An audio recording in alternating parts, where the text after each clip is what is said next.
Let's talk South Park, shall we? Okay. So I watched it 2 days ago, and I come on here to talk to you guys about what I see is hopeful.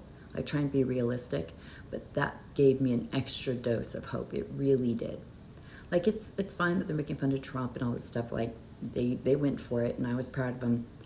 But the thing that sticks out to me the most is the kid. And I don't watch South Park, right? So I can't tell you who the characters are.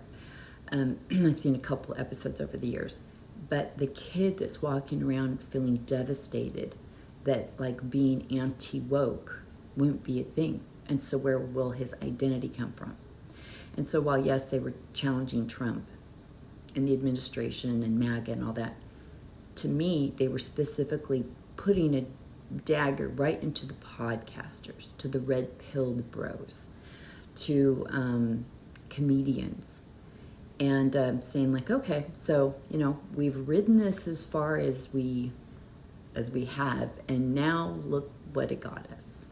So everyone made their money off of that, and now, okay, so we got to stop.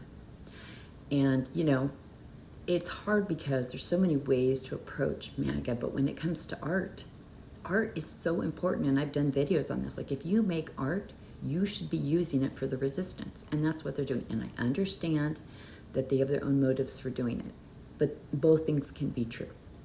They can maybe agree with some of the policies or the tax, like whatever, but they can also look at the ICE stuff and go, F that. And I understand their next episodes will have ICE in it.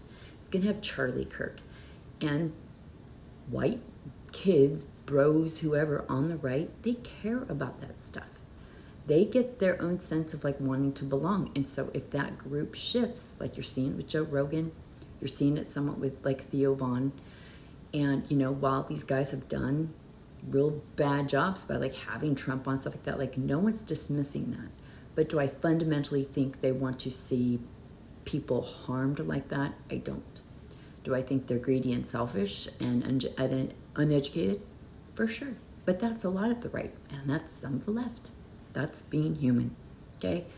So, but I just kept watching that kid being like, well, what am I going to be now? And all I could see was how penetrating that would be to people that's their identity. Because I'm seeing all these podcasters being like, they start with like, well, that's not what I voted for. But now they're having on different Democrats that are really talking to the heart of the things like that I don't know his name, can't remember it, but the guy that's a pastor, that's a Democrat from Texas, who was talking about what it means to be a Democrat, and like how the party needs to move when it was at its best, which was working for the little guy and the working people, and was talking about Christianity and how the last thing you want as a Christian is theocracy, and how dangerous it is and how ineffective it is. And so, these guys tend to kind of go with wherever their commentator's going, and I understand that. But the fact that they're having them on there and they're having those conversations, they just weren't doing that before. It was just the cheap, easy trick to have people like Trump and Elon on. And it made them look cool. But the thing is, right, so in society, whoever comes in power, you always have like the counterculture to that, like the rebellious part of that. And that's part of where woke came from, like the anti-woke. So you have woke, and the problem is with woke is that while it's right, the way it's delivered is often wrong.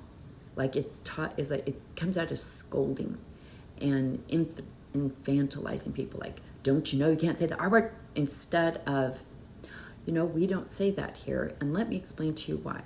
Like having it as a conversation versus, what's wrong with you? People can't hear that. We can't hear that. If they say that to us, like, your defense mechanism shut off.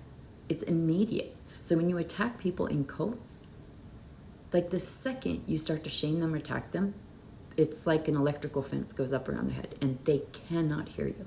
Their fight or flight kicks up, just like we do. It's the same thing. So why do we think it would work different? But that's what's so important about art, is the way they're able to do it. Like they can almost do this through like a peer pressure societal conversation. Like, it was cool once to be anti-woke, but now like not so cool. Do you know what I mean? And when I watch Theo and I watch Joe Rogan and just other podcasters talking to these guys, you can start to see them go, do I really want to be on that side of things? Because maybe I don't want to do that, because look the way that's got us. Like I went with like the ho ho ho fart jokes kind of thing. Maybe I don't want that. Maybe I don't want that for my kids. Maybe I don't want that for people. And maybe I took the cheap route, So defend them or don't, I don't care. But what I see is very hopeful, because it's kind of like, well, anti-woke was cool, but now anti-woke is the administration. So what's the counterculture to that? That's about being educated about what woke is, and them harnessing that and then sharing it in a new way with the bros. Like, if you haven't seen Superman yet, go see it.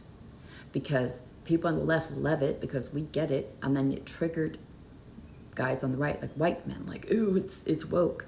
But then you're going to get people like Theo and Joe Rogan, I don't even know the other guys' names, but people like South Park who are going to embrace it, go, yeah, but guys, it's kind of rad. It's kind of punk rock, right? That's what Superman said. Maybe being kind.